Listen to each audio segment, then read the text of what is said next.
Assalamu alaikum everyone. This is Dr. Shahid Kokhar and today we will talk about the lecture 29 for the subject of operations and supply chain management. As you know, we are discussing the design of supply chain, or we are talking about how to create the effective supply chain of an organization.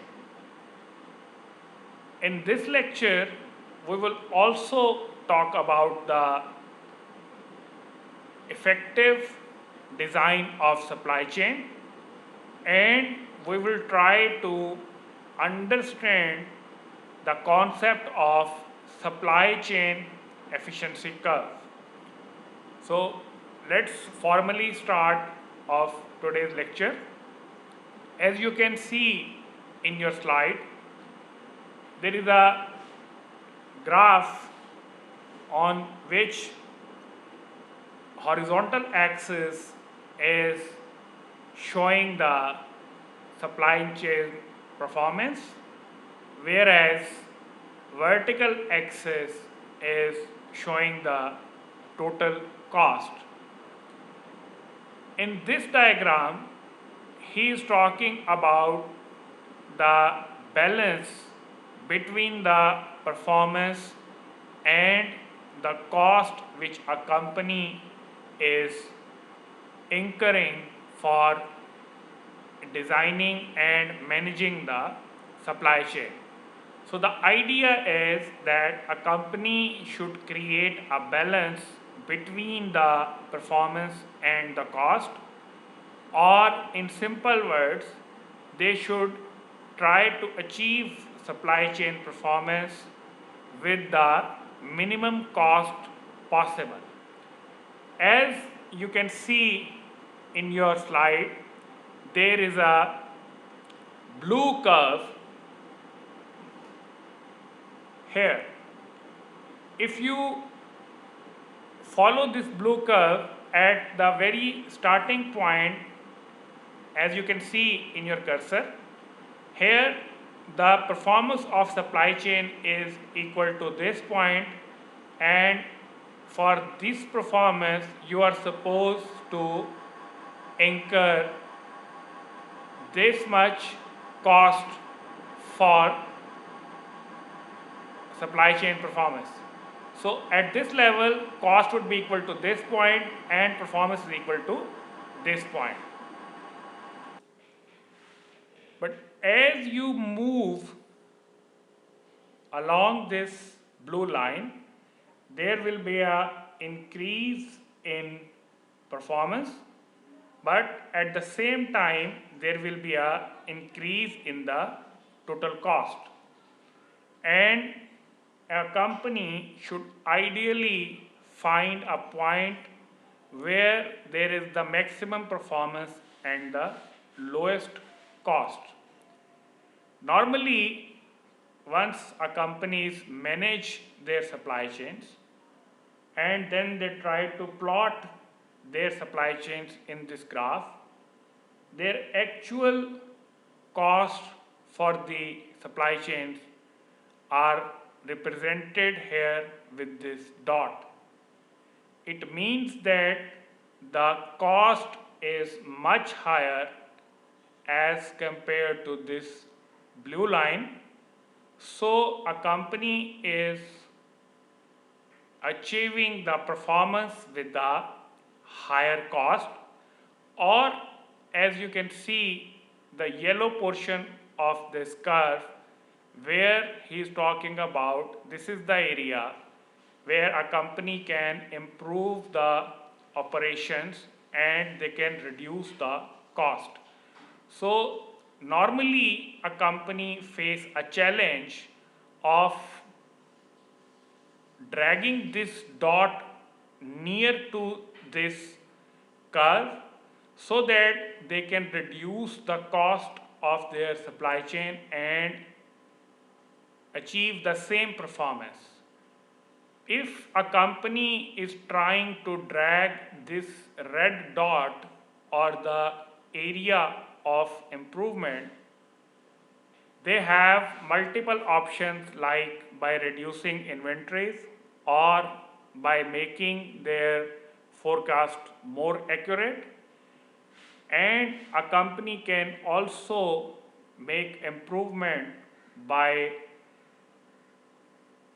proper planning of resources, scheduling, and the by aligning the processes with the strategic operations strategy priorities.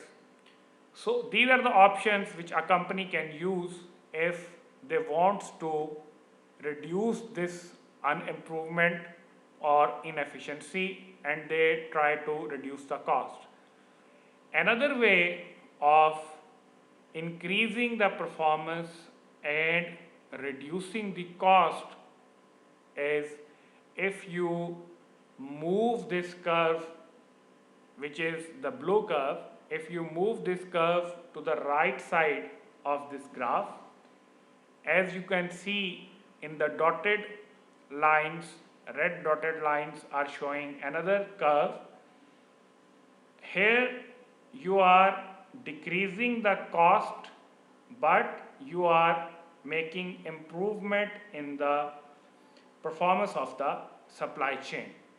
And how you can move this curve from this point to this point, actually you can do this by making changes in the design of the product of the supply chain, and that design which we are already talking about is making a harmony between the competitive priorities and the operation strategy and the customers and the products and the suppliers.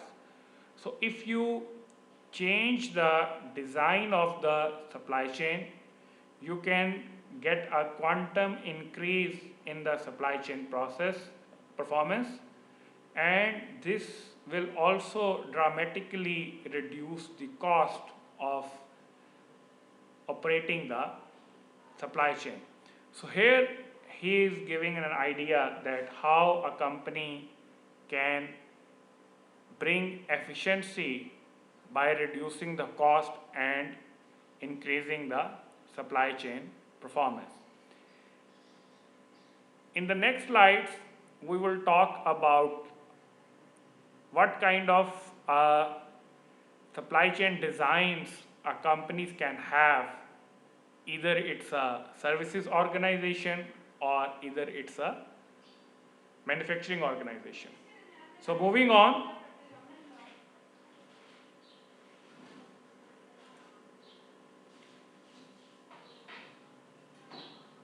in this slide you are just seeing a supply chain of a company who is dealing with the services, and this company is actually a flowers on demand florist. It means that a company is providing the flowers to their customers as per the requirement of the specific requirement of the customers. So as you can see in this slide, that this company is dealing with two different kinds of the customers. First one is called the home customers and second one is called the commercial customers.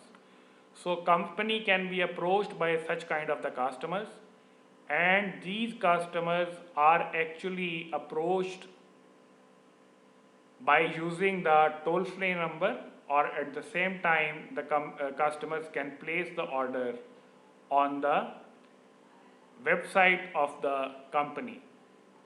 So this florist will be dealing with the different types of the processes.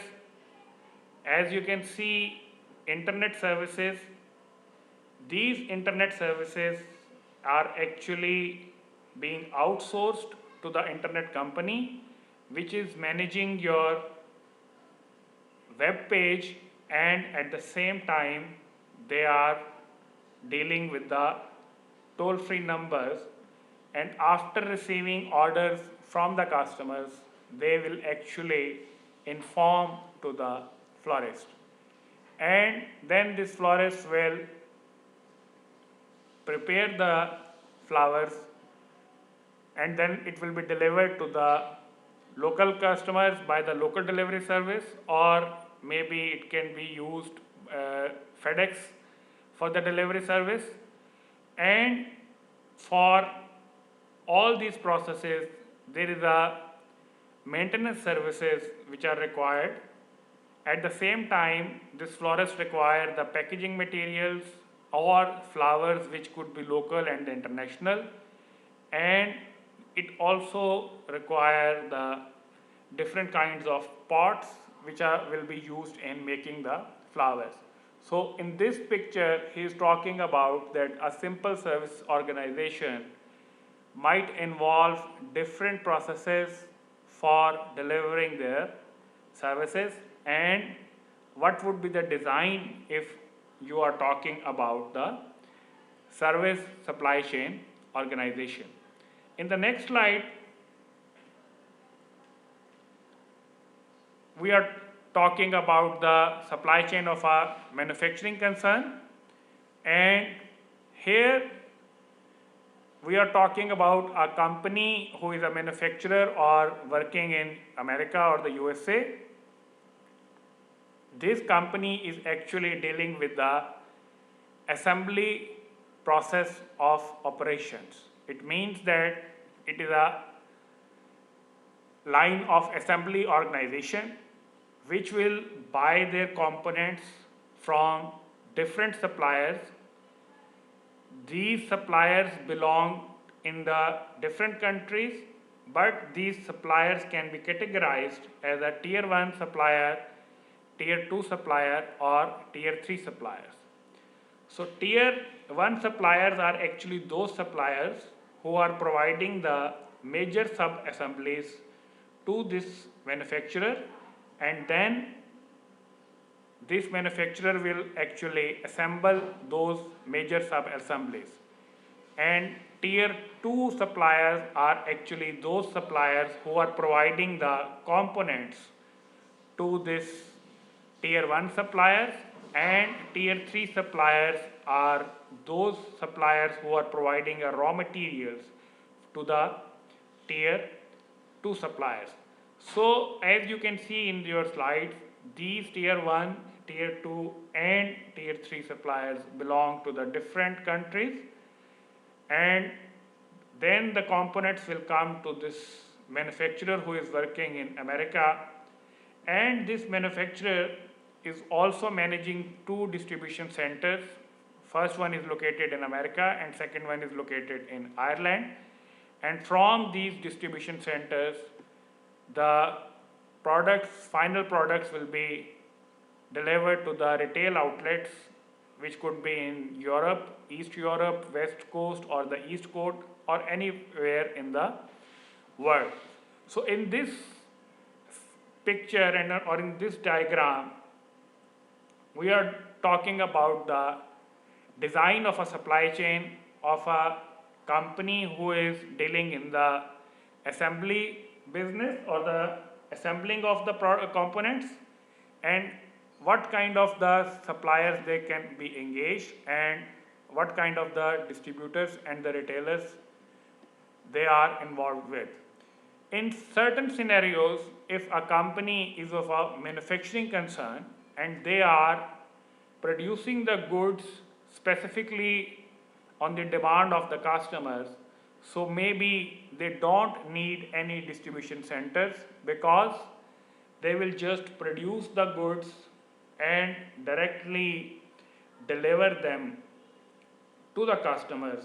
So in that scenario there will be no distribution centers of that organization, so that supply chain will be without the distribution center. So in this lecture we have seen what kind of a design a company can have if they are dealing with a services organization or if that company is dealing with a manufacturing concern. If you have any question regarding this lecture, please make a comment in the Google Classroom, or you may talk to your code teacher for the better explanation. That's all for today's lecture. See you on the next time.